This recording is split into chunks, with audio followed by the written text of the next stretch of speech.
Voilà, connectez-vous, connectez-vous. On va se laisser en même temps. Connectez-vous, on va se laisser. Connectez-vous, on va se laisser. Mettez-vous en ligne, mettez-vous en ligne, mettez-vous en ligne, on va se laisser en même temps. C'est très important. C'est pas pour durer, c'est pour se laisser en même temps. Connectez-vous, partagez le direct. Nous allons en parler. Connectez-vous et partagez le direct. On va en parler. N'oubliez pas de me donner mes étoiles. Chers parents, chers amis, chers frères. N'oubliez pas de me donner mes étoiles. C'est très important. Abonnez-vous massivement sur ma page Didier Compris. Abonnez-vous massivement. Abonnez-vous massivement. Abonnez-vous massivement. Abonnez-vous massivement. C'est très important. Abonnez-vous massivement. C'est très important. Mes frères et sœurs. Abonnez-vous massivement, mes frères et sœurs. Abonnez-vous massivement, mes frères et sœurs. Voilà. Donc, nous allons essayer de décortiquer ce qui se passe. Ce qui se passe en Ukraine. Et cette histoire de crime contre l'humanité. Cette histoire de génocide dont parlent les médias mainstream. Nous allons en parler. C'est très important. Et donc, mettez-vous en ligne. Mettez-vous en ligne, mettez-vous en ligne, mettez-vous en ligne. Nous allons appeler aux gens à la prudence, à la manipulation médiatique. Nous allons demander aux gens d'être conscients, de ne pas tomber dans le panneau occidental, américano-occidental. C'est très important. Parce que si on se laisse manipuler, c'est pas bien.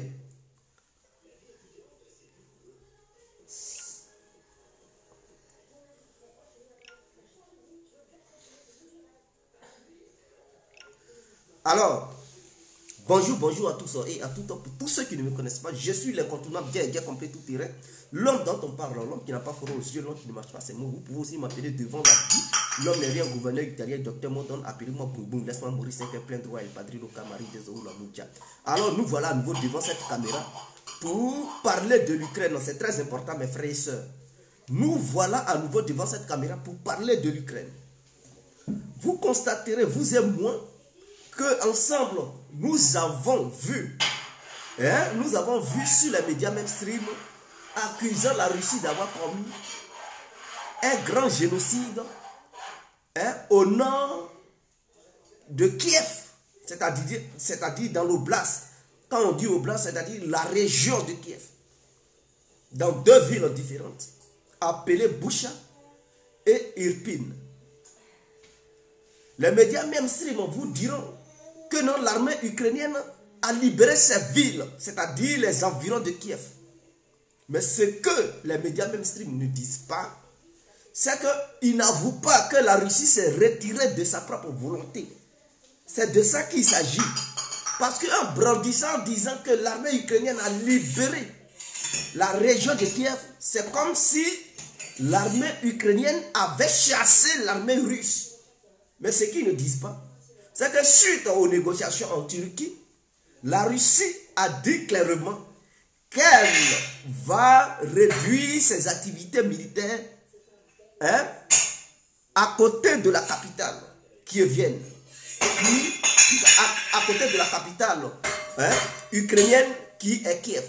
Donc l'armée russe a décidé de se retirer dans les environs de la capitale pour se regrouper vers l'est, c'est-à-dire vers le Donbass, pour mener les activités militaires ainsi que vers le sud de l'Ukraine. C'est ainsi que l'armée russe a décidé de se retirer de Boucha et de se retirer d'Irpin ainsi que d'autres villages et certaines villes aux environs de Kiev. Donc quand les médias occidentaux, américains, vous racontent que non, l'armée ukrainienne a libéré, c'est du n'importe quoi. C'est du n'importe quoi. C'est l'armée russe elle-même qui s'est redéployée. Vers l'est et le sud. Parce que son objectif, ce n'était pas pour prendre Kiev. Son objectif, ce n'était pas pour bombarder Kiev. La preuve en est que combien de frappes depuis que la crise a commencé, combien de frappes il y a eu sur Kiev, la capitale.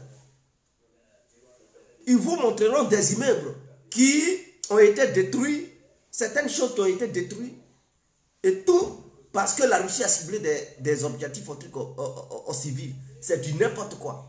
Il y a même le conseiller du président Zelensky qui a tenu des propos en disant que la Russie ne vise pas des cibles civiles en Ukraine et qu'elle vise des cibles militaires, des cibles stratégiques.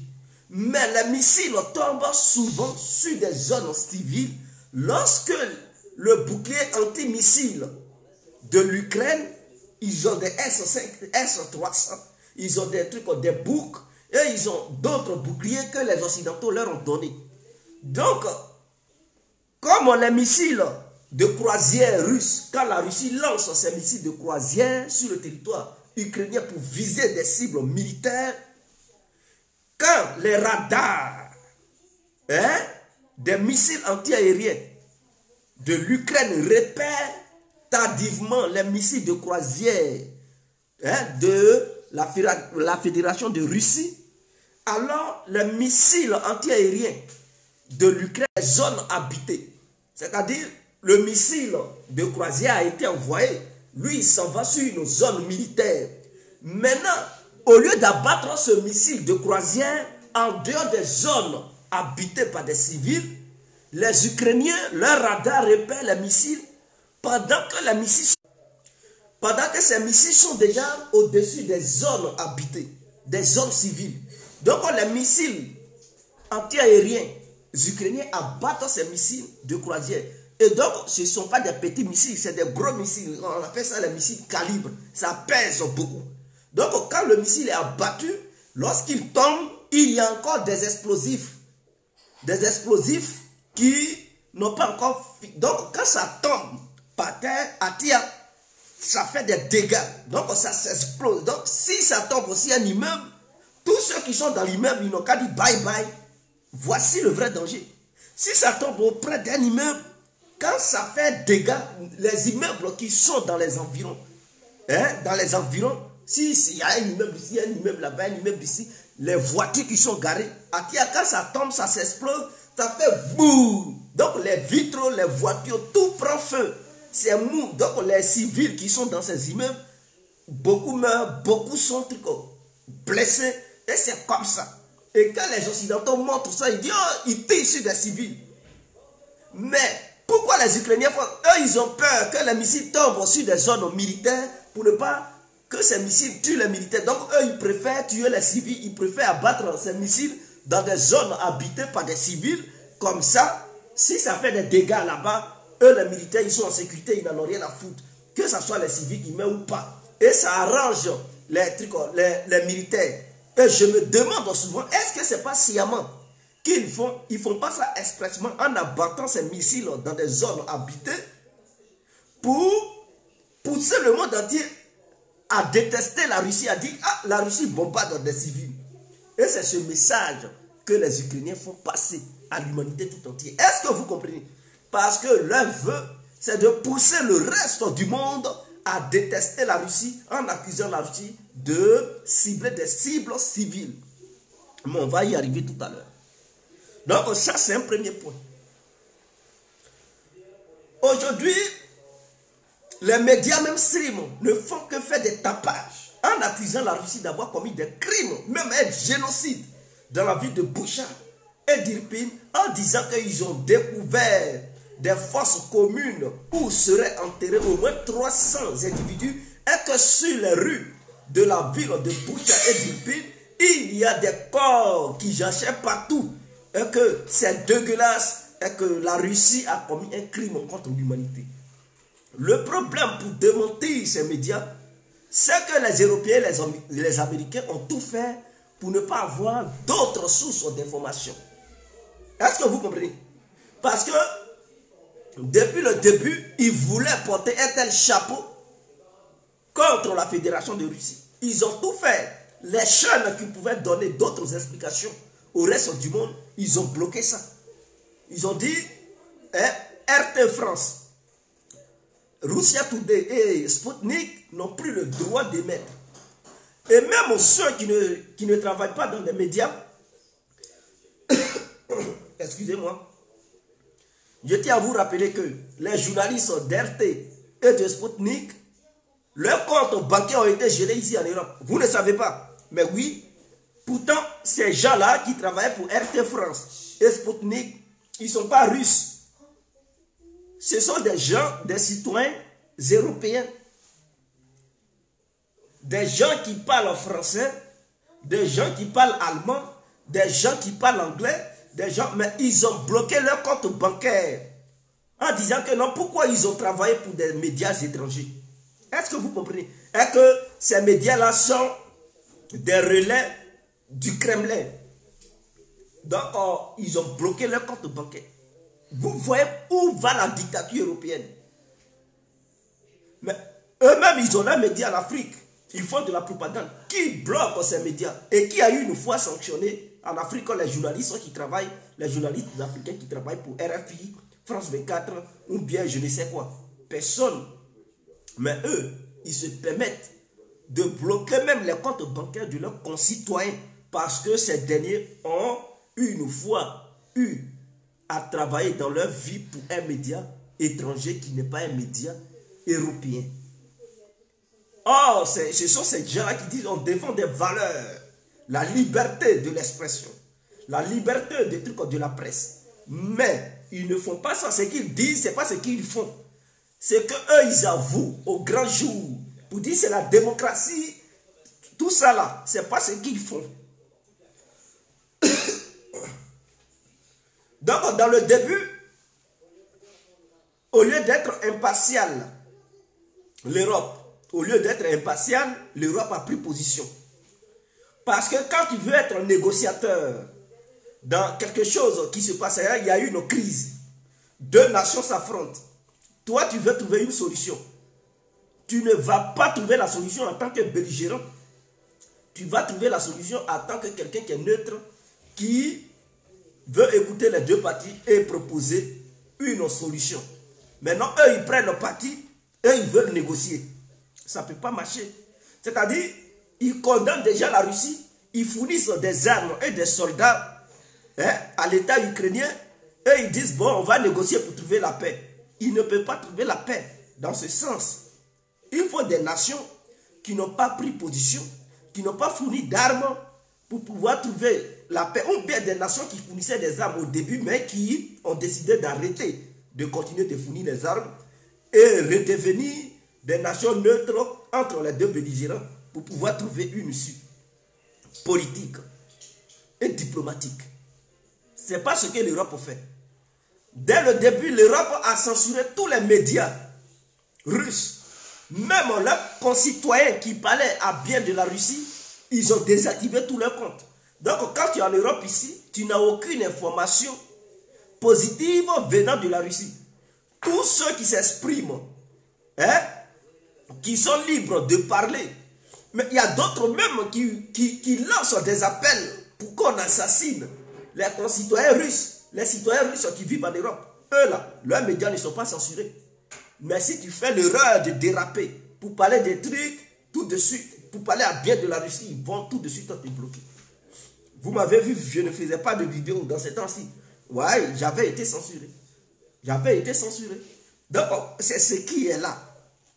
Ils veulent une seule voix, une seule vision, la voix et la vision européenne. Ils ne veulent pas de contradiction. Dès lors qu'il y a contradiction, ce n'est plus pour eux. C'est comme si tu faisais les éloges de la dictature. Or, pour eux, il faut faire les éloges de la démocratie. Et cette démocratie qui empêche les autres de s'exprimer, mais qui veut que tous ceux qui s'expriment aient au moins une vision unique. Quand tu as une vision unique avec les Européens, là tu es dans la démocratie.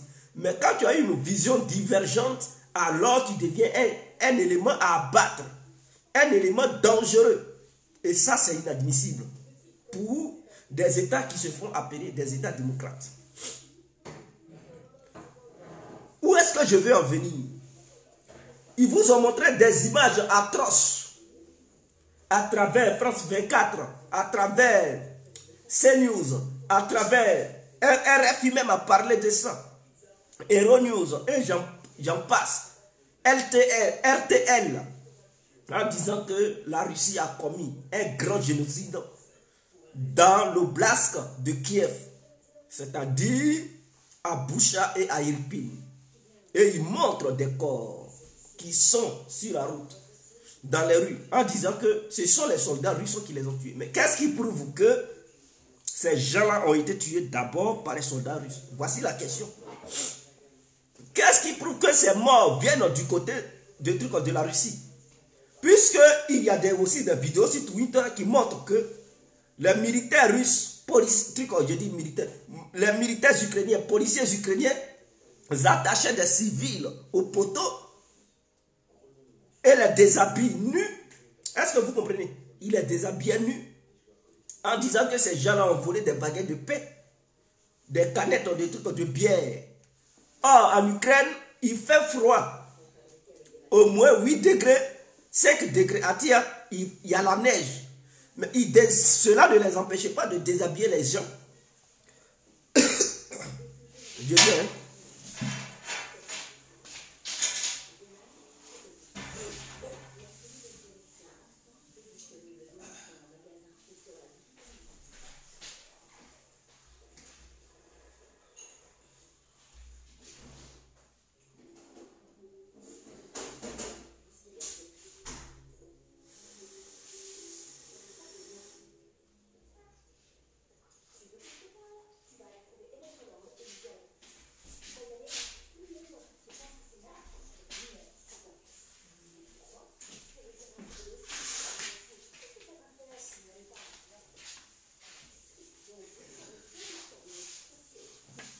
Voilà, désolé, excusez-moi.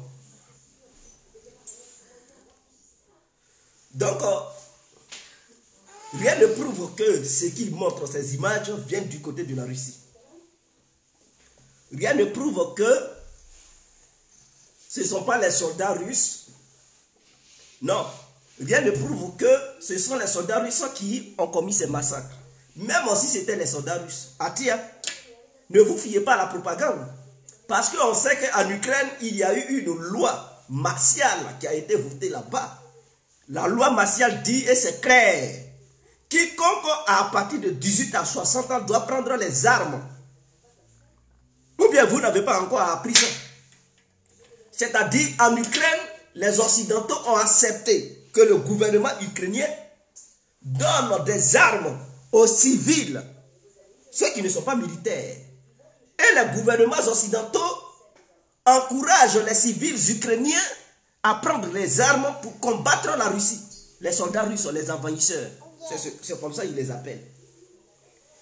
Donc, dès lors qu'un civil est armé, mais qui ne possède pas de tenue militaire, il n'est plus civil. Parce que ceux qui filment là, ils ne vont pas filmer avec des kalachnikovs à côté. Ou bien des lance-grenades, ou bien d'autres armes à côté. Avant de filmer pour dire la Russie a commis des crimes contre l'humanité, la Russie a tué des civils, Atia, ils vont d'abord prendre le temps d'enlever les armes que ces gens-là possédaient.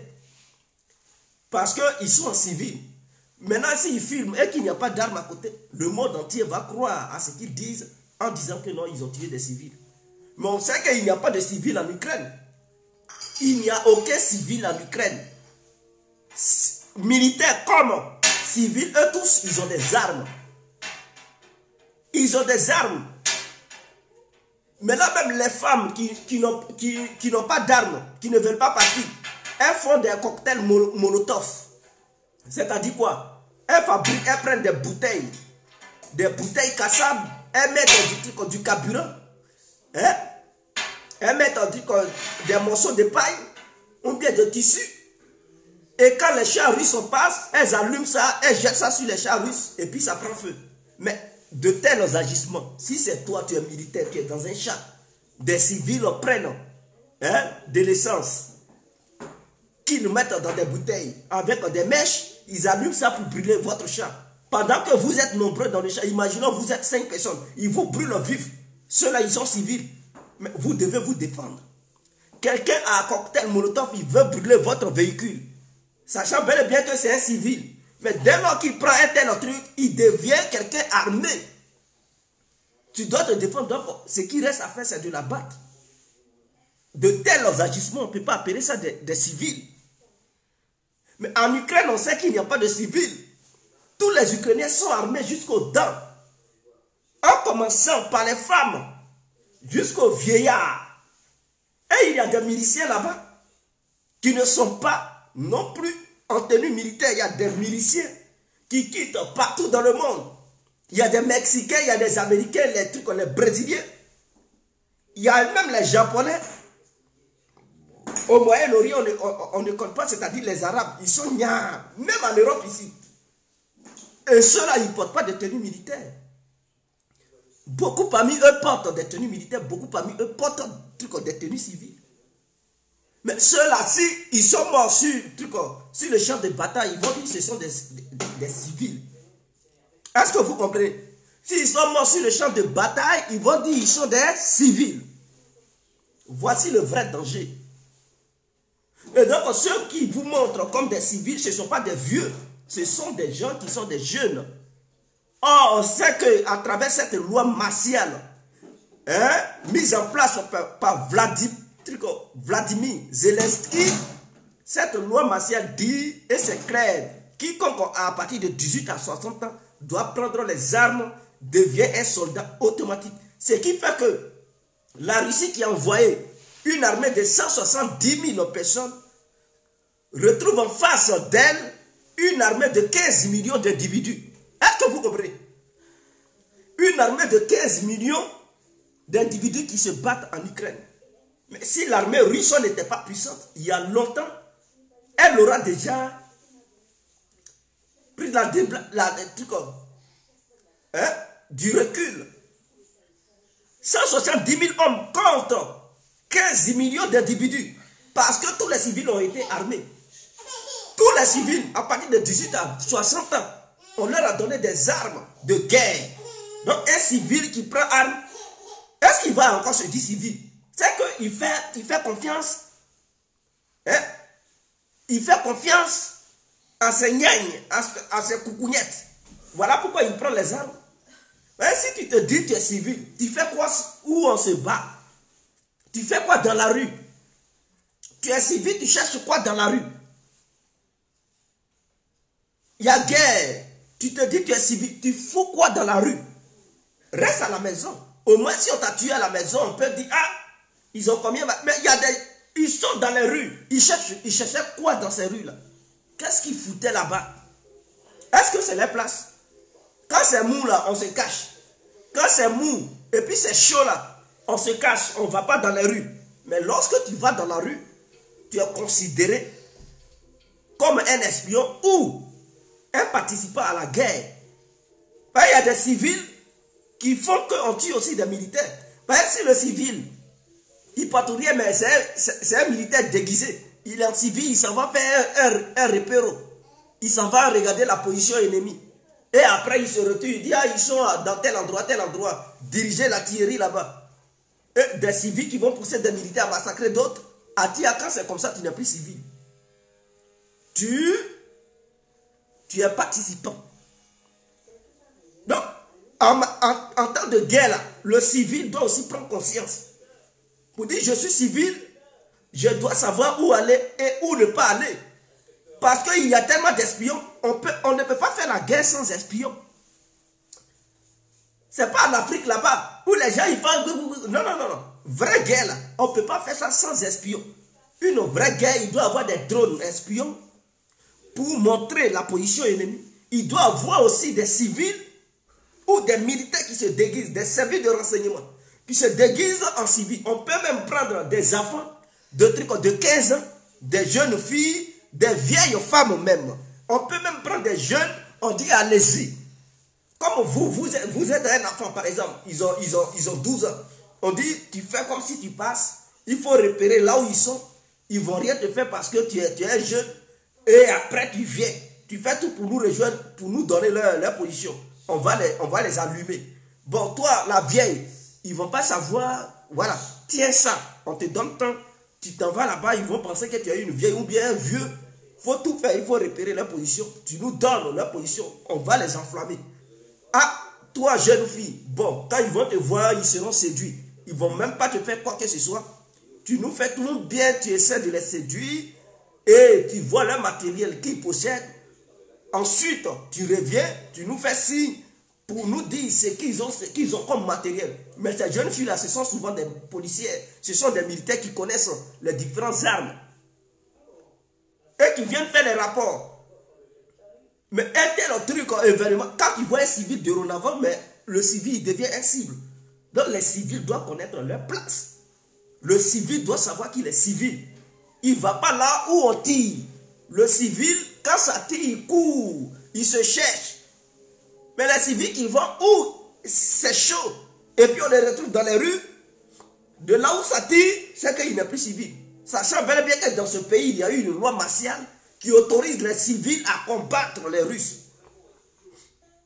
Donc, imaginons, toi, tu es soldat russe.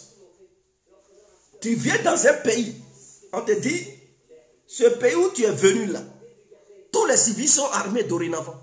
Et qu'il y a eu une loi qui les autorise à vous buter. Mais toi, militaire russe là, quand tu verras un civil, est-ce que tu vas le voir en tant que civil? Tu le vois en tant que quelqu'un qui est là, qui veut te faire du mal. Donc tu l'enflammes. Mais c'est clair. Donc aussi, il y a crime contre l'humanité, ils n'ont qu'à s'adresser à leur président.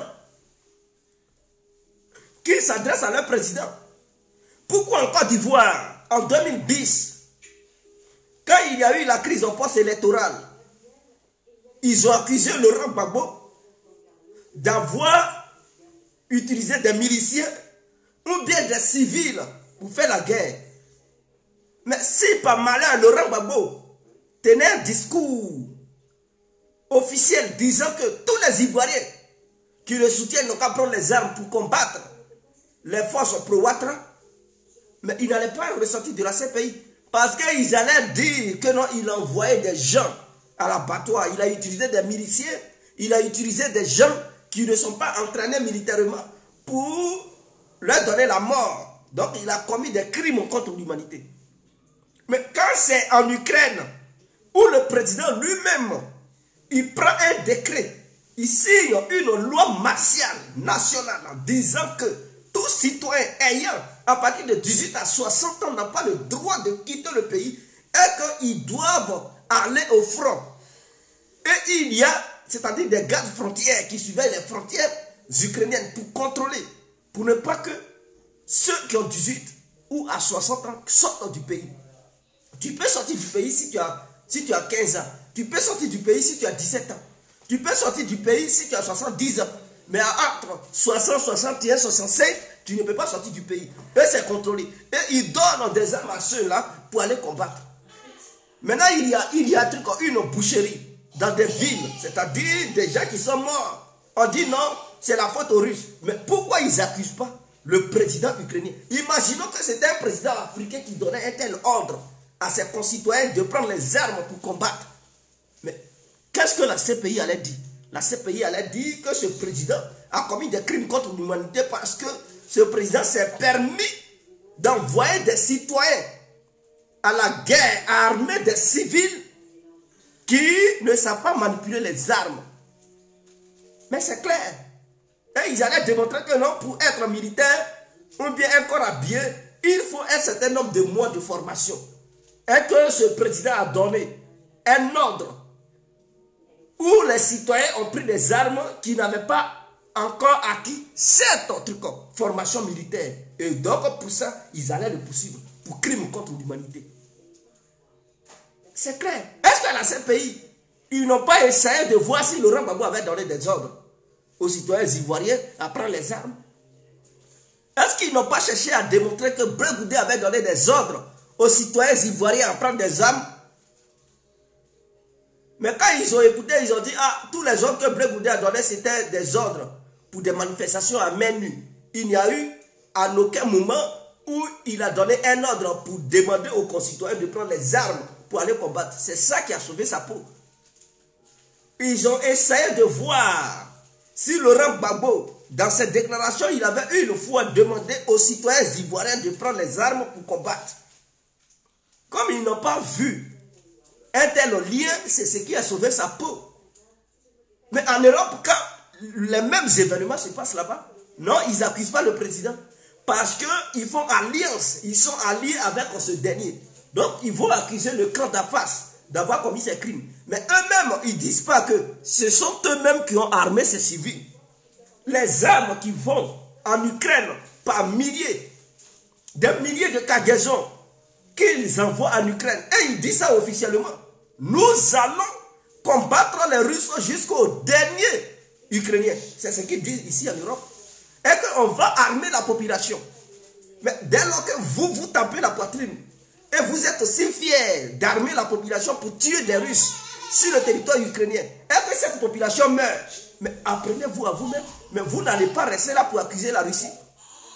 Mais ils sont dans quel monde?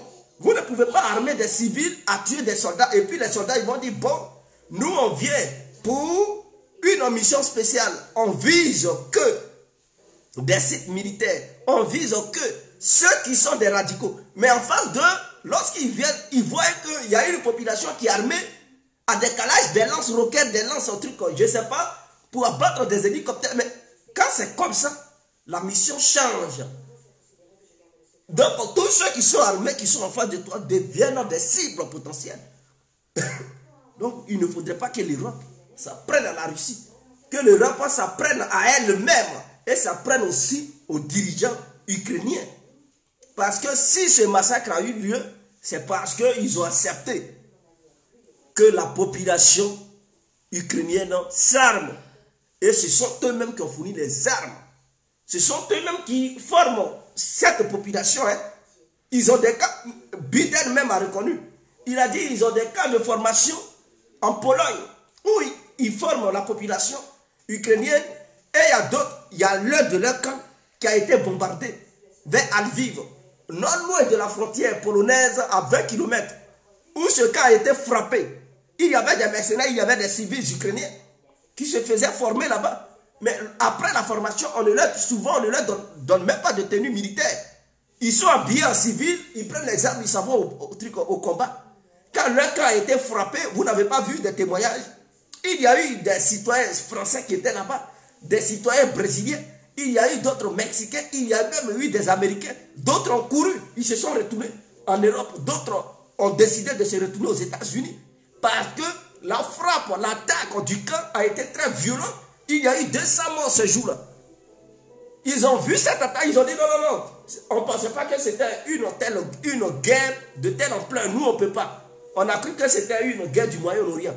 Ils se sont retournés. Donc, c'est eux-mêmes qui encouragent les civils à s'armer. Ce n'est pas eux-mêmes qui disent sur les médias, même si pour dire non, dans chaque ville, il y a des bataillons d'autodéfense. Pourquoi ils ne dénoncent pas ça? Bataillon d'autodéfense, ça veut dire c'est la population de cette ville qui s'auto-organise, armée, qui donne ces armes-là. Ce sont ces Occidentaux qui donnent ces armes-là à des citoyens de chaque village et chaque ville pour dire si les Russes viennent là, combattez-les. Mais combattre quelqu'un, ça veut dire quoi? Ça veut dire qu'il faut le fusiller, il faut l'éliminer. Maintenant, lui qui vient, il voit que il rentre dans la ville ou dans le village. Ceux qui le combattent, ce ne sont pas des militaires. Mais c'est des gens qui sont en civil, qui tissent sur eux. Eux aussi, ils vont riposter. Dans leur riposte, s'il y a mort d'hommes, vous allez encore les accuser d'avoir tué des civils. On est dans où? On est dans quoi là?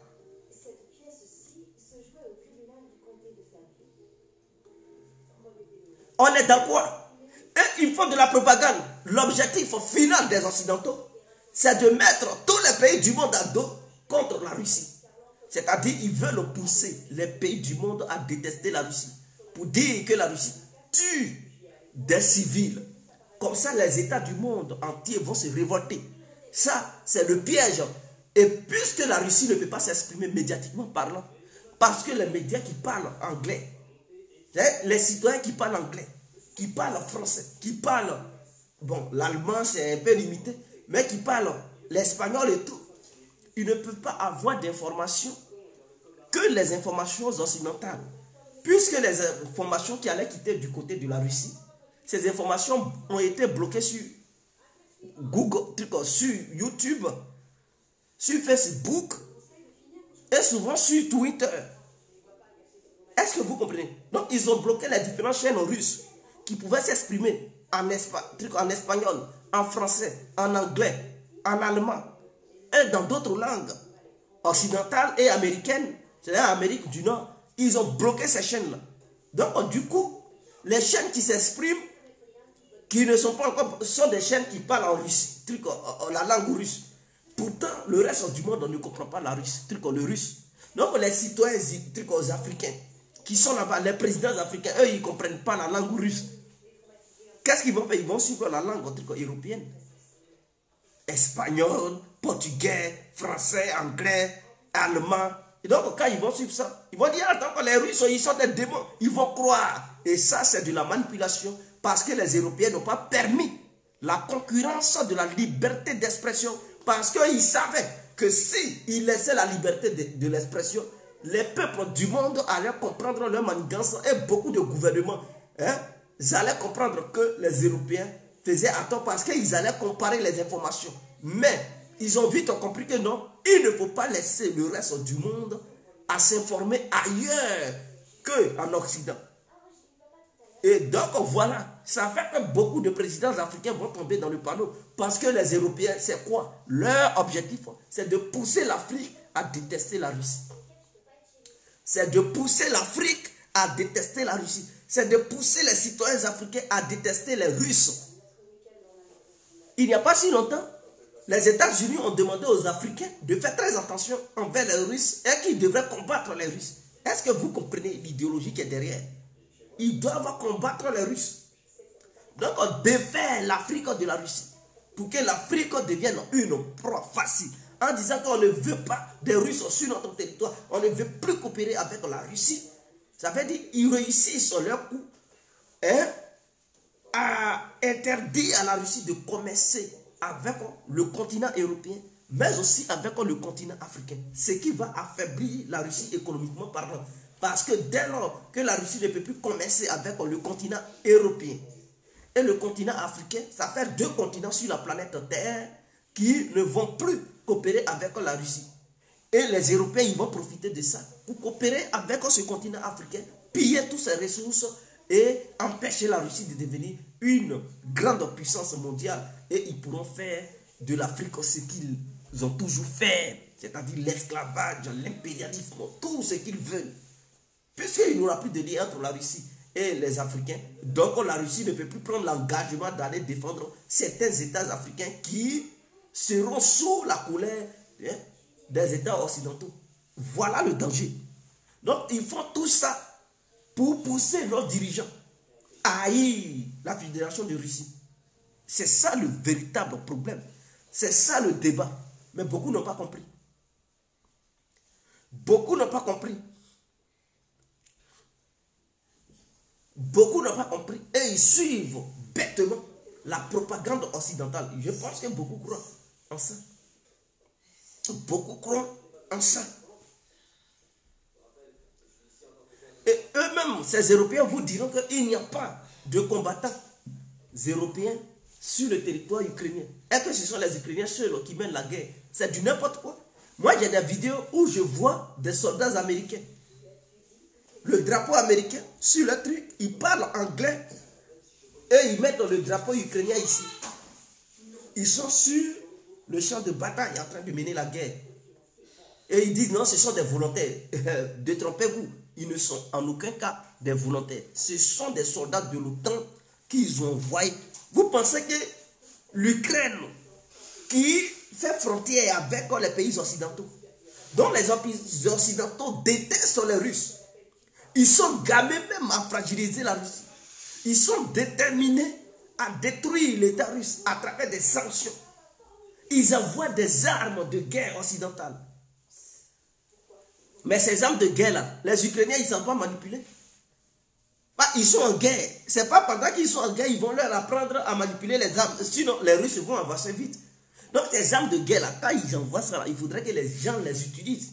Donc, pour utiliser ça, il faut déjà des gens qui maîtrisent ces armes. Vous pensez qu'ils sont à la frontière ukrainienne, hein? La Pologne, la Lituanie, d'autres, comment on appelle ça? La Moldavie, la Roumanie, ils font frontière avec l'Ukraine. Ils vont laisser, sans emmener les soldats de l'OTAN. Même en Afrique, ils envoient des gens. Quand quand il y a des rébellions, ils envoient des militaires occidentaux pour se mélanger avec les rébellions, pour leur donner des instructions. Souvent même, ils participent. L'Afrique qui est loin comme ça, s'ils font ça là-bas, ce n'est pas l'Ukraine qui est dans leur narine là, où ils vont dire, bon, nous on n'amène pas de soldats. C'est des menteurs. Il y a des milliers de soldats occidentaux sur le territoire ukrainien qui font la guerre contre la Russie. Et donc l'Ukraine est un pays interposé entre l'Occident et la Russie qui se font la guerre sur le territoire ukrainien. C'est de ça qu'il s'agit. Vous ne savez pas. Mais à Mariupol, la ville du sud, parce que quand on dit Mariupol, on dit mais pourquoi la Russie n'a pas encore pris cette ville? Que la Russie, ça fait depuis un mois, quelques trucs, pourquoi les Russes n'arrivent pas à prendre le contrôle de cette ville? Quand on parle de Mariupol, ce n'est pas une petite ville, mon frère. Ceux qui connaissent Paris, là, Mariupol, ça fait 2 fois Paris et demi. C'est-à-dire, c'est une ville qui s'étend sur 200 km². Est-ce que vous comprenez? Une ville qui s'étend sur 200 km². Est-ce que vous comprenez? Sur 200 km², mes frères. Donc, l'Ukraine, là, ce n'est pas un petit pays. Hein. L'Ukraine fait 2 fois la France, que vous connaissez. Là. La France, c'est-à-dire quand tu quittes au nord de la France pour traverser toute la France pour aller, c'est pas chez nous en Belgique ici où le temps est petit et puis tu peux traverser. Non, quand tu quittes au nord pour traverser toute la France, ça te prend du temps. La nuit peut te trouver là. L'Ukraine, là, ça fait 2 fois la France. Donc, c'est un pays qui a eu une très grande superficie. Et truc comme Mariupol fait 2 fois Paris et demi. Ça fait 200 km². Donc, c'est une ville qui est énorme. C'est pas une petite. C'est-à-dire, quand vous imaginez, quitter Abidjan jusqu'à Divo, une ville seule qui fait la distance entre Abidjan jusqu'à Divo, son km². Est-ce que vous comprenez? Donc, c'est une ville comme ça, qui est au bord de la mer. Et dans cette ville-là, il y a des gens qu'on appelle le bataillon d'Azov, c'est-à-dire des radicaux et des radicaux. Des gens qui n'ont plus peur de la mort, qui se disent qu'on se rende ou pas, on est mort, on est mort. Donc on doit se battre jusqu'au bout. Même si c'est un seul soldat qui reste, il est prêt à affronter l'armée russe. Et dans cette histoire de bataille, ce n'est pas une question de rester loin, non. C'est une guerre, c'est une grande ville. Donc une guerre de corps à corps. Donc chaque jour, il faut se déplacer. Tu ne rentres pas dans la ville quand tu roulais 4x4. Je traverse Abidjan, je m'en vais à Divo. Non. C'est une grande ville. Et là-bas, il y a des immeubles. Donc, c'est une guerre de corps à corps. Donc, chaque jour, tu pars doucement. Tu pars doucement. Parce que c'est une guerre de rue. Immeuble par immeuble. Truc pont par pont. Donc, c'est difficile. Imaginons, on dit, bon, même la ville d'Abidjan. Si quelqu'un vient libérer la ville d'Abidjan, il ne va pas rentrer dans la ville comme il conduisait 4x4, même s'il est en char de guerre. Quand tu rentres dans la ville, c'est corps à corps. Donc pour libérer Abidjan, ça prend du temps. Vous voyez, les gens se cachent dans des trucs, dans des fosses. Ils ont creusé des trucs, il y a des immeubles, ils se cachent. Donc il faut aller. Donc, les soldats qui combattent à Mariupol, ce n'est pas facile. Et chaque jour, ils vont marcher, des milliers de kilomètres. Quand ils libèrent, ils marchent, ils s'en vont. Tu ne peux pas rester seulement dans le champ et puis tu dis tu combats. Il faut descendre. Donc dans la rue, donc, les gens ils marchent à des milliers de kilomètres. Les autres reculent. Il faut marcher. Il faut combattre. Soit tu mets sur le terrain, l'autre te remplace. C'est difficile. Voilà pourquoi ça fait un mois, ils sont sur Mariupol. Ça fait un mois qu'ils combattent dans les rues. Et dans la ville de Mariupol, ce que les gens ne savent pas, il y a des Américains, des Français, des Anglais, des Canadiens, des Turcs et même des Grecs. Il y a leur armée et leur service de renseignement qui sont remplis là-bas. Vous avez vu Macron dans ce temps-ci. Il était pressé. Il demandait à ce qu'il y ait une évacuation rapide des civils de Mariupol. Il allait voir, il a demandé au président turc et grec pour faire cette opération. Puisque Macron, il est le seul qui est encore en contact avec Poutine parmi les Européens. Hein? C'est lui qui parle encore avec Poutine. Les Anglais ne peuvent pas parler Poutine, ils ne peuvent pas appeler Poutine pour dire on va... Non, les Américains non plus. Parce qu'eux-mêmes, ils sont à la première loge. Donc Macron, il remit terre et ciel. Il dit non, non, non, il faut évacuer les gens. Les 150 000 individus qui sont là-bas, il faut les évacuer, c'est rapide, c'est urgent. Mais il fait ça parce que le problème, c'est qu'il y a des militaires français qui sont là-bas. Et ces militaires français, ils sont encerclés par la Russie, par l'armée russe, qui les coince de jour en jour, qui les pousse. C'est-à-dire, s'ils ne se rendent pas, ils vont les éliminer. Ou bien ils vont les faire prisonniers. Donc la France ne voulant pas ça parce qu'ils ont des grands responsables de leur service de renseignement qui sont là-bas. Ils ont des militaires français qui sont là-bas. Donc la CIA est là-bas, le MI6, c'est-à-dire le service de renseignement anglais, des militaires anglais, canadiens. Eux, ils sont partis là-bas pour renforcer l'armée ukrainienne pour ne pas que la Russie prenne cette ville. Parce qu'ils savent que cette ville est une ville stratégique, une ville portuaire où il y a assez d'industrie. Donc, ils sont partis là-bas pour les renforcer au début de l'assaut. Malheureusement pour eux, la ville a été encerclée le plus tôt possible. Donc, ils ne savent plus comment faire pour sortir. Donc, leur gouvernement remis. Avant-hier, ils ont voulu sauver les commandants parce que l'armée française a ses commandants. L'armée américaine a ses commandants. Donc, la France a envoyé son armée là-bas, à Mariupol. Ce n'est pas seulement à Mariupol, là, ils sont dans plusieurs villes. Ils sont déployés dans plusieurs villes de l'Ukraine. Mais à Mariupol, c'est aussi une ville qui devrait défendre. Donc, chaque bataillon qui va est suivi de plusieurs commandants. Donc, ceux qui allaient diriger l'armée française sur le territoire de Mariupol, c'est un commandant français qui allait leur donner des ordres comment ils doivent combattre. Et puis, ce n'est pas un seul détachement, ils ont plusieurs commandants là-bas. Les Américains aussi et tout. Mais avant-hier là, ce que vous ne savez pas, ils ont pris 5 hélicoptères. Les 5 hélicoptères, c'était pour extraire les grosses têtes, c'est-à-dire les commandants américains, les commandants anglais, les commandants français, canadiens, et les radicaux d'Azov, leurs commandants, ils voulaient les extraire au sein même de Mariupol. Vous avez appris que l'Ukraine a mené des frappes sur une réserve pétrolière sur le territoire russe à Belgorod. Belgorod est une ville située à 40 km de la ville de Kharkov. Est-ce que vous comprenez?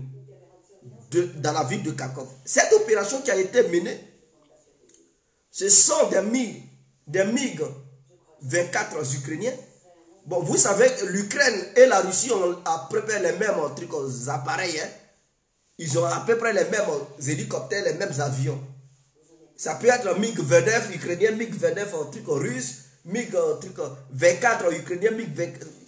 Sauf les nouvelles armes russes que les Ukrainiens n'ont pas. Mais les anciennes armes russes, ça se trouve aussi dans l'armée russe, ça se trouve aussi dans l'armée ukrainienne.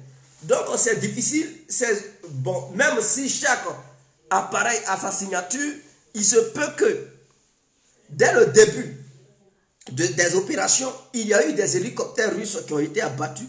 Il se peut que les services de renseignement occidentaux ont pu changer quelque chose dans les appareils, les hélicoptères ukrainiens, pour configurer ça, pour que ça puisse avoir les mêmes signaux que les appareils russes.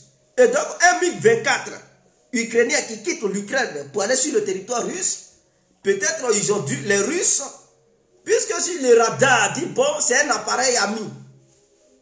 Si l'appareil, le radar détecte que non, ces MiG, ces hélicoptères sont des MiG russes, bon, la Russie ne peut pas les abattre.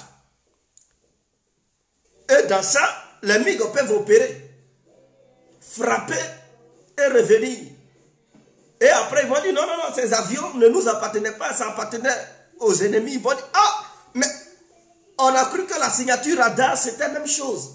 Ah, donc ce n'était pas pour nous. Mais, trop tard. Mais ces avions avaient été pilotés par les Occidentaux. Ce n'était pas les Ukrainiens. Parce que l'information est sortie. Ce sont les Occidentaux qui ont piloté ces avions pour frapper le territoire russe. Après avoir fini de frapper le territoire russe, il y a eu 3 autres hélicoptères qui se sont ajoutés. C'était 2 hélicoptères qui ont opéré sur le territoire russe. Et quand ils se sont retournés, il y a eu 3 autres hélicoptères qui se sont ajoutés. Et donc ça faisait 5 hélicoptères qui ont atterri dans la ville de Mariupol. Et ces hélicoptères voulaient extraire les commandants parce qu'ils savent que qu'il pleut, qu'il neige. Les troupes américaines, françaises, britanniques, canadiennes, grecques, turques ne peuvent plus s'en sortir. Les militaires qui sont là-bas, ils sont entre la vie et la mort. Soit ça passe par une négociation et puis ils sauvent leur peau. Soit ils meurent ou ils se font prisonniers. Donc les Européens, ils ne veulent pas que leur commandant qui leur coûte cher soit éliminé à Mariupol là-bas. Ou bien soit arrêté avec tout ce qu'ils ont à leur disposition. Ils ont envoyé 5 hélicoptères pour prendre des commandants. Ces hélicoptères ont réussi à prendre ces commandants.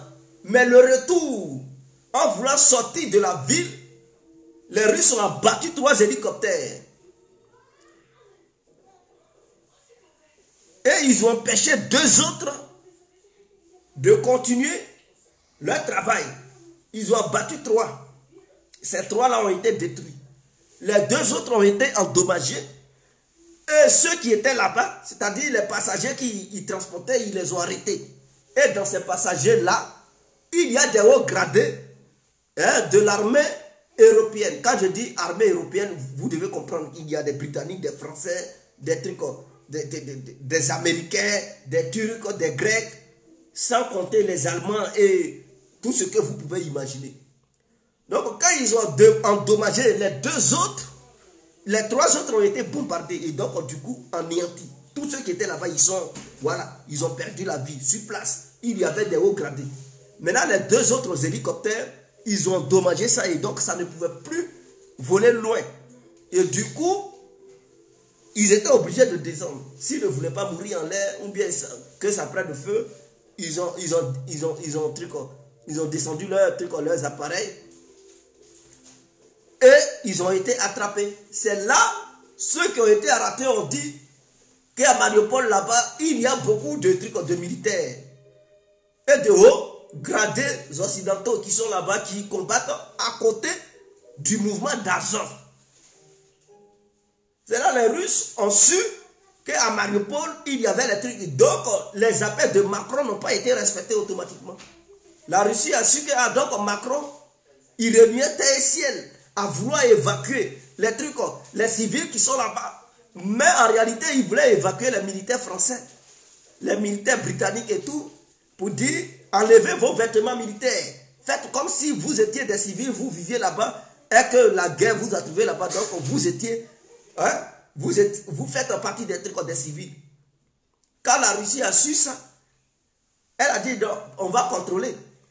S'il y a des étrangers parmi les passagers, ils doivent nous dire ce qu'ils cherchaient. Et puis ils doivent savoir s'ils ont combattu. À travers leurs doigts, il y a certaines choses qui ne trahissent pas. Donc ils vont les arrêter. Les militaires de l'OTAN, ils sont là-bas. Et ce n'est pas seulement à Mariupol, ils sont nombreux. Donc, quand les gens disent non, la Russie, non, sur le territoire ukrainien là, les militaires de l'OTAN, ils sont nombreux. Et sur la ligne de front, ce sont les militaires de l'OTAN qui pilotent les choses. Qui pilotent les choses, ceux qui sont les commandants, qui dirigent les opérations. Ce ne sont pas les commandants ukrainiens parce qu'ils se disent que les commandants ukrainiens ne sont pas bien formés pour diriger les opérations ou bien faire front à l'armée russe. Donc ce sont les commandants de l'armée de l'OTAN qui sont à la première ligne, qui donnent des instructions, qui positionnent. Et parmi eux, il y a des militaires ukrainiens, des militaires de l'OTAN. Ils les dirigent ensemble, ils font front à l'armée russe. D'où cette histoire de bataille qui fait. Ils sont nombreux. Ils viennent par milliers chaque jour, sans compter les mercenaires qui viennent. Donc c'est une vraie guerre entre la Russie et l'OTAN. Ce qui manque à l'OTAN, c'est son aviation, ses navires de guerre. C'est tout. Sinon, ces chars de guerre là sont déjà un truc en Ukraine. Ils mentent aux gens en disant que non, on va envoyer des chars soviétiques. Mais en réalité, ce sont des chars de l'OTAN, des pays membres de l'OTAN qui vont là-bas en Ukraine. Ils disent non, c'est pour une aide pour l'armée ukrainienne. Du mensonge. Ces chars qui vont là-bas, ce sont des militaires de l'OTAN qui les conduisent sur le terrain. Ils envoient hier même, il y a des chars qui quittaient en Grèce, qui partaient en Ukraine. Ils ont montré un grand contingent de chars qui étaient attachés sur un train. Un long train comme ça. Beaucoup de chars. Ils disent non, c'est pour donner cadeau aux Ukrainiens. Des menteurs comme ça. Ils ne donnent pas cadeau aux Ukrainiens. Eux-mêmes, c'est eux-mêmes qui conduisent des chars. Donc, il y a des chars de l'OTAN déjà sur le territoire ukrainien. Et donc, la guerre, ces chars-là affrontent les chars russes. C'est tout. Ils n'ont pas encore utilisé leur aviation et leur navire de guerre. Mais ils utilisent déjà leurs chars, leurs missiles sur le territoire ukrainien. Donc, ne regardez pas leur propagande pour dire ah, l'Ukraine réussit à contrecarrer l'armée russe, ceci, cela. Mais l'armée russe, là, ce n'est pas tout l'effectif de l'armée russe. L'armée russe n'a même pas encore utilisé 50% de son potentiel militaire. Il n'y a que 170 000 hommes qui sont sur le territoire ukrainien, qui mènent la guerre contre tous les militaires ukrainiens, contre les forces de l'OTAN. Et une population civile motivée, galvanisée, à qui ils ont partagé des armes qui font front à la Russie. Donc si les Russes n'étaient pas forts, je vous le jure, il y a longtemps, les Russes auraient déjà quitté l'Ukraine. Il y a longtemps, ils seraient déjà partis. Ah mais vous ne pouvez pas imaginer des milliers de trucs d'armes qui viennent par jour en Pologne. Ils envoient des milliers d'armes chaque jour, des avions chargés, des avions de cargo, des trains chargés de trucs d'armes qui vont en Ukraine. Et ceux qui disent aide sociale, on va aider. Dans les fourgons des véhicules, ils mettent des armes de guerre. Même la Croix-Rouge dans ces véhicules aux Ukrainiens pour combattre. Est-ce que vous comprenez même? Même DHL, la société DHL a donné des véhicules aux Ukrainiens pour combattre. Donc, cette guerre-là, ce n'est pas Ukraine ou Russie. Si c'était Ukraine, il y a longtemps, la Russie aurait déjà envahi toute l'Ukraine. Il y a longtemps. Ce qui se passe là-bas, c'est l'OTAN contre la Russie.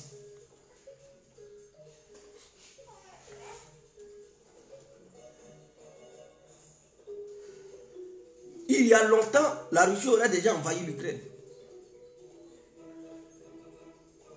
Mais c'est parce qu'il y a des étrangers qui sont là-bas.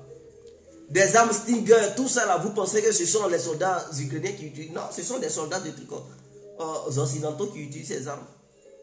Les armes anti-chars, anti-aériennes, hein, anti-aériennes, tout ça là, ce ne sont pas les Ukrainiens qui utilisent. Ce sont les occidentaux, les militaires occidentaux qui utilisent. Mais allez-y voir, à Kiev, il y a des vidéos qui montrent, c'est clair, où il y a des soldats militaires, des soldats américains. Est-ce que je peux avoir même la vidéo même? Des soldats américains qui disent, eux, ils sont là pour combattre, mais ce sont des volontaires, des menteurs. Je viens.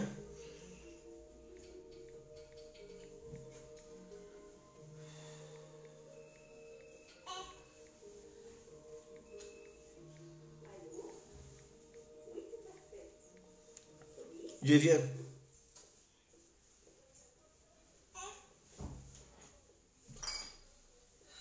Je vais voir quelque chose. Je ne sais pas si je peux retrouver. Voilà.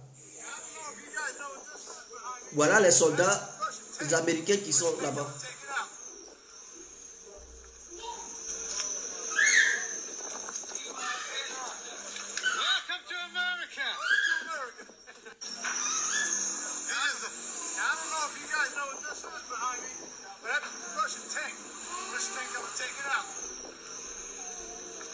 Ça, c'est en Ukraine. Donc, ils disent qu'ils viennent de l'Amérique. Ils sont au front. Ceux-là, ils vont dire qu'ils sont volontaires. Mais ce sont des mensonges. Je viens.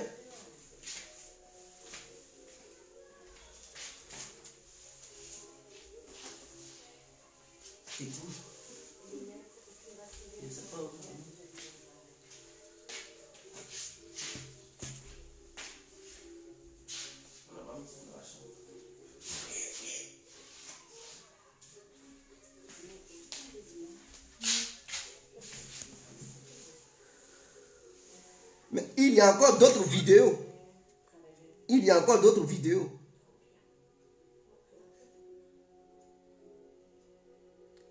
Vous voyez comment ils sont nombreux?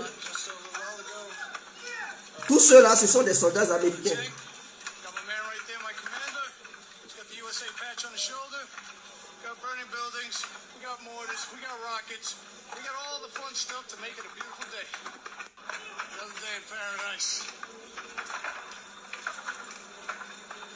Tous ceux-là, ils sont étrangers. Ce sont des Américains qui sont là.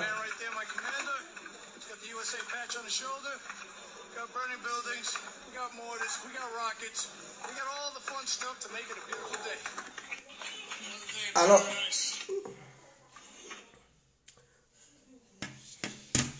comment vous pouvez reconnaître les soldats américains et les soldats ukrainiens?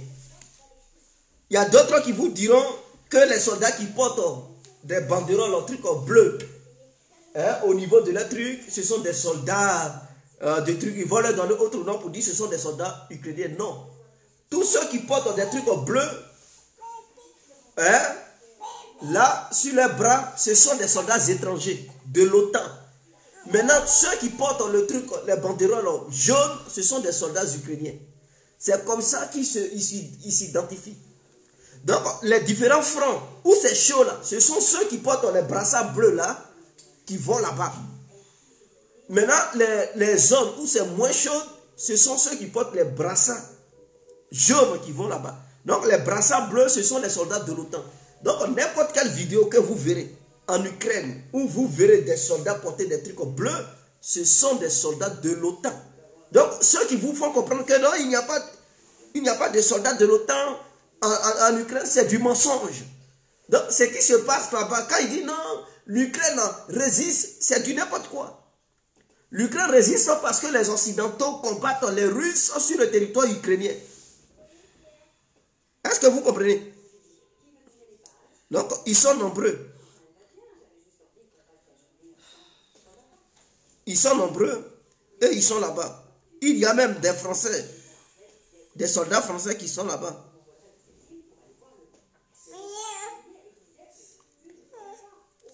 Est-ce que vous comprenez? Mimi, ça va?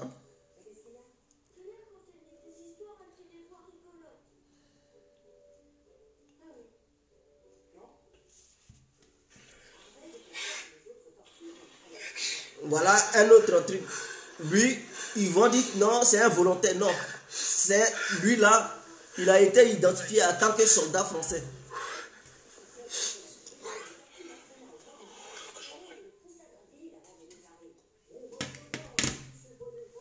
Donc, vous comprenez? Donc, il a été identifié en tant que quelqu'un qui est en exercice. Mais sur les médias, ils vont dire non, c'est un civil, c'est un volontaire. Ce sont des mensonges. Il n'a jamais été volontaire. Les gens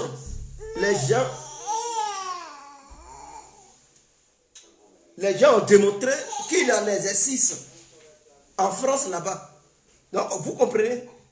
Il faudra que les gens le sachent. Ce qui se passe aujourd'hui, c'est une guerre, un affrontement direct entre l'OTAN et la Russie. par Ukraine interposée.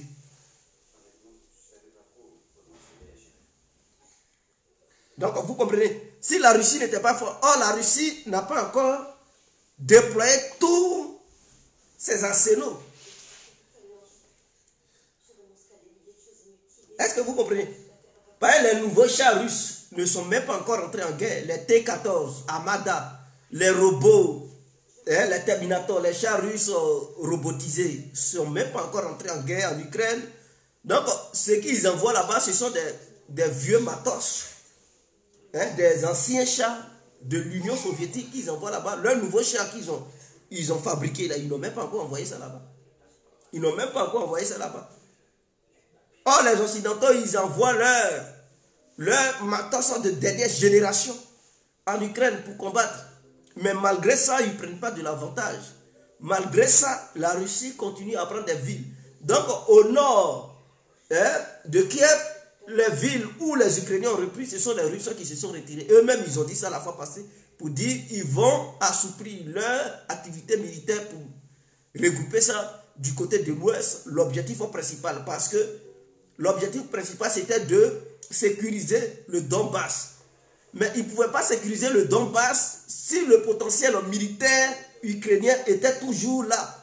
Donc, il fallait lancer une opération de grande envergure sur tout le territoire ukrainien pour détruire l'industrie militaire ukrainienne. Comme ça, une fois que l'industrie militaire ukrainienne est détruite, alors l'Est de l'Ukraine aura maintenant la paix parce que les Ukrainiens ne vont plus provoquer. Ils ne vont plus vouloir affronter l'Est. Pendant ce temps, l'Est sera bien armé. Donc les Ukrainiens, ils vont réfléchir 2 fois pour dire ce n'est pas le moment de les affronter, de les provoquer. Voilà pourquoi la Russie a décidé de lancer une opération partout. Mais je tiens à vous rappeler que les Européens, ils avaient un objectif. Ils voulaient attirer les Russes du côté de l'Est. Donc le front de l'Est a été un front vraiment fortifié. Ils ont pris des années, 8 ans pour préparer ce front de l'Est, les Ukrainiens. Ils ont creusé des trous, des trucs avec des bétons, des tunnels, tout ça. Parce qu'ils étaient convaincus que cette année 2022, il fallait coûte que coûte libérer l'Est. Et donc dans leurs esprits, pour libérer l'Est, la Russie allait intervenir. Donc ils pensaient que la Russie allait intervenir du côté de l'Est seulement. Et que la Russie n'allait jamais pouvoir attaquer tout l'Ukraine.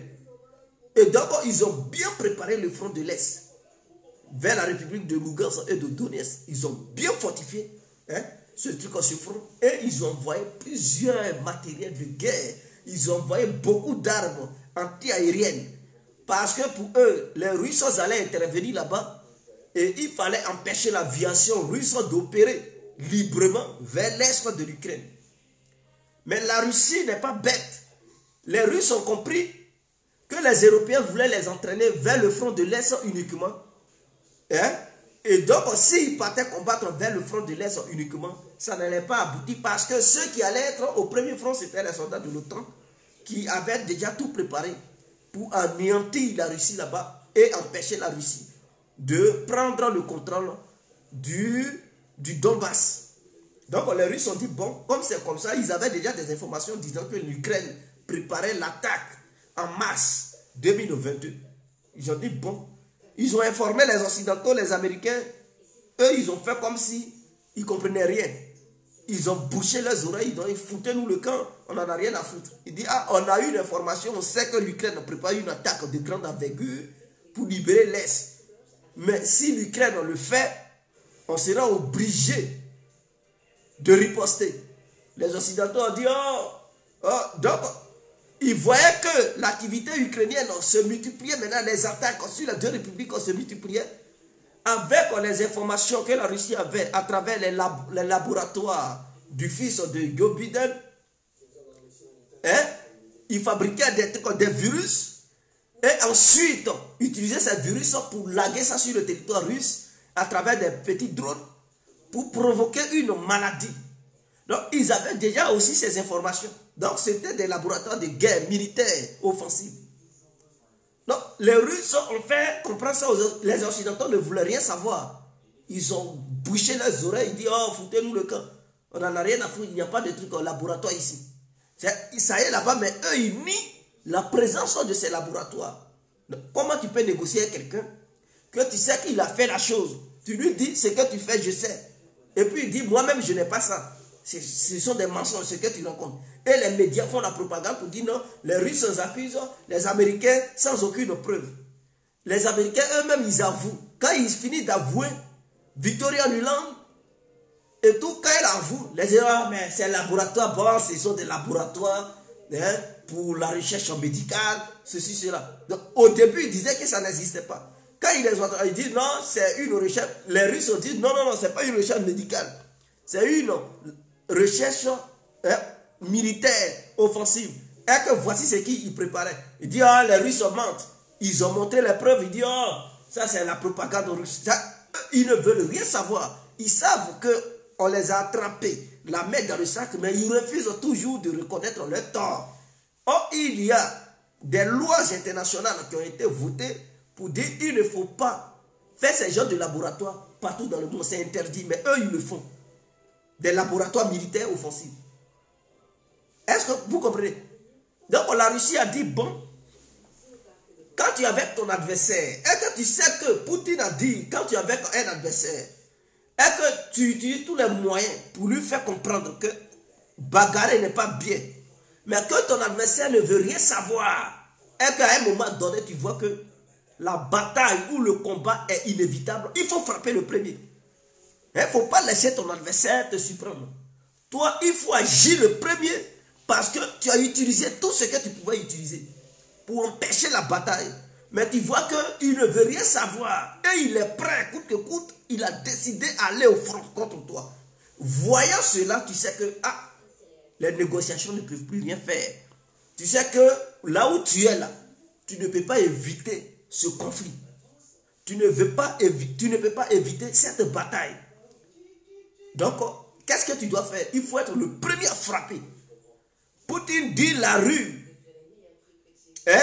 de Saint-Pétersbourg lui a pris. Lorsqu'il était jeune, il était bagarreur. C'est quelqu'un qui a été bagarreur, il se bagarrait et tout. Il dit, là-bas, il a appris quelque chose. Que dans la rue, lorsque tu croises des gens qui te veulent faire du mal, et que tu fais tout pour éviter la bataille ou la bagarre, et que tu vois que ceux qui sont en face de toi ne veulent rien savoir, ils ne veulent pas comprendre, et qu'ils sont déterminés à vouloir coûte que coûte te battre, il faut taper premier. Il faut être le premier à taper. Et donc lui, il avait déjà compris. Donc pour éviter une opération de grande envergure de l'Ukraine aidée par l'OTAN, à l'Est, ça allait être difficile. Poutine a dit, bon, j'ai essayé, j'ai voulu utiliser la diplomatie. Les Européens ont dit, ils ont fait un non, ils ont dit un truc de non-recevoir. Ils ont dit, non, non, non, eux, ils ne peuvent pas accepter les exigences russes, parler de sécurité en Europe, ils n'en ont rien à foutre. L'OTAN a une politique d'ouverture, c'est pas ça qui les intéresse, et donc eux, ils n'en ont rien à foutre. Est-ce que vous comprenez? Donc ils ont dit, bon, comme vous ne voulez pas discuter, or la sécurité de la Russie est menacée. L'OTAN vient à la porte de la Fédération de Russie. L'OTAN veut intégrer l'Ukraine dans l'Union européenne et dans l'OTAN. Il y a déjà des bases militaires de l'OTAN sur le territoire ukrainien. Pour la Russie, c'est inadmissible. Pour la Russie, c'est trop. Pour la Russie, les gens de l'OTAN ont trop poussé leur bouchon trop loin. Et que c'est une ligne rouge. La Russie leur a fait comprendre que Ukraine, Biélorussie et la Hongrie, non, je dis la Hongrie, comme on appelle ça, là où la Russie avait envahi en 2008, là, ce sont des pays où l'OTAN ne doit pas mettre pied. Mais eux, ils disent qu'ils n'en ont rien à foutre parce qu'ils se disent que la Russie est un pays faible. Donc, ils pouvaient faire ce qu'ils voulaient parce qu'eux, ils font partie d'une coalition de 30 pays. L'Amérique du Nord, toute l'Europe, les 27 pays de l'Union européenne, y compris le Japon. et d'autres pays. Donc ils pouvaient tout faire. La Russie était obligée de réagir pour leur dire qu'à un moment donné, ça suffit. Que vous soyez 30 pays ou pas, à un moment donné, je ne peux pas accepter. Donc la Russie était dos au mur.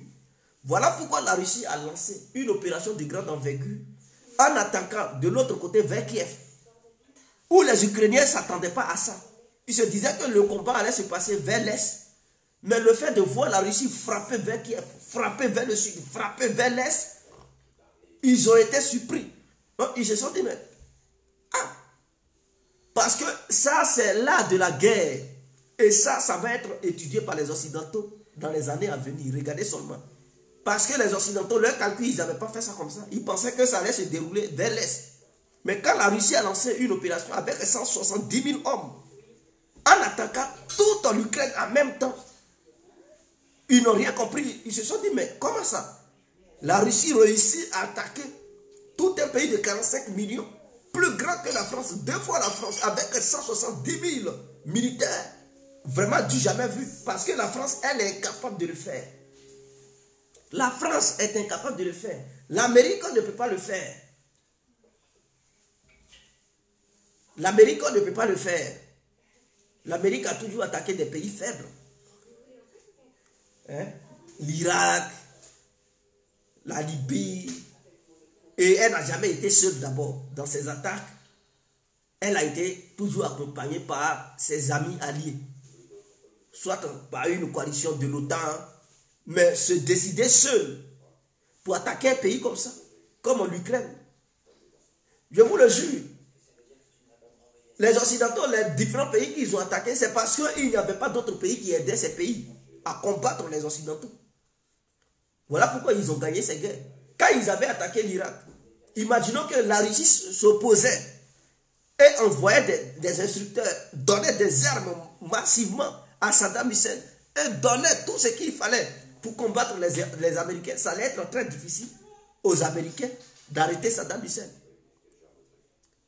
Quand ils avaient attaqué la Libye, imaginons que une grande puissance, la Russie et la Chine, s'interposaient en envoyant des armes à Kadhafi, donnant même des soldats sur le terrain pour dire combattez l'OTAN. Ça allait être difficile pour l'OTAN d'arrêter Kadhafi. Mais les pays qu'ils ont attaqués, il n'y a jamais eu une puissance de contrepoids pour pouvoir empêcher les Occidentaux d'agir. Mais en Ukraine, les Occidentaux, eux, ils agissent. Ils s'interposent.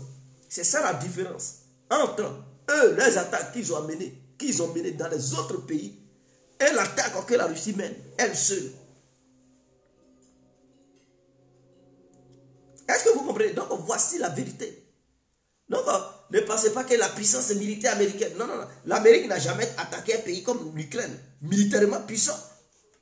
Le Japon, même là-bas, ils ne pouvaient pas. Ils étaient obligés d'utiliser armes nucléaires. Ah, vous ne savez pas. Pourquoi ils ont utilisé les armes nucléaires au Japon? C'est parce qu'ils ne pouvaient pas, face aux Japonais, les Américains voyaient que c'était mou. Ils perdaient leur navire. Hein? La bataille, ils n'arrivaient pas à démembrer le Japon. Et puis ils perdaient des soldats. Ils ont dit non, ça ne peut pas continuer comme ça. Il faudrait qu'on les fasse signer. Il faudrait qu'ils brandissent le drapeau blanc. Et donc pour ça, il faut utiliser l'arme nucléaire parce que si on veut aller front par front, corps à corps avec ces Japonais-là, vraiment, on ne peut pas. Ils étaient obligés d'utiliser l'arme nucléaire. C'est comme la Russie qui est en Ukraine qui dit bah, non, non, c'est trop, je ne peux pas. Elle utilise l'arme nucléaire, non. La Russie ne peut pas s'humilier en utilisant l'arme nucléaire. Oh, ce n'est pas toute l'armée russe. Si l'armée russe, dans sa globalité, décide de lancer une opération de grande envergure sur l'Ukraine, mais les Occidentaux eux-mêmes, ils vont fuir. Ouais, c'est 1 million de soldats. La Russie, c'est au moins à peu près 2 millions. Les réservistes sont plus sur ceux qui sont. C'est à peu près 2 millions. Donc si la Russie décide de lancer une opération de grande envergure, en mettant les 2 millions de soldats, en mettant le potentiel militaire, vous pensez que l'Ukraine va tenir? 48 heures, c'est fini pour l'Ukraine. Mais la Russie ne fait pas ça. Elle utilise seulement 170 000 hommes. Et en face, il y a au moins 15 millions. Plus sont les soldats de l'OTAN, sans compter les mercenaires. Mais quand même, elle réussit à avancer. C'est de ça qu'il s'agit. Donc, sur ce, on se laisse. Je vous souhaite une très bonne journée. Prenez très bien soin de vous. Et faites attention aux médias mainstream. C'était l'incontournable, bien compris. Vive l'Afrique. Nouvelle. Vive la compréhension africaine. Ciao et bonne journée.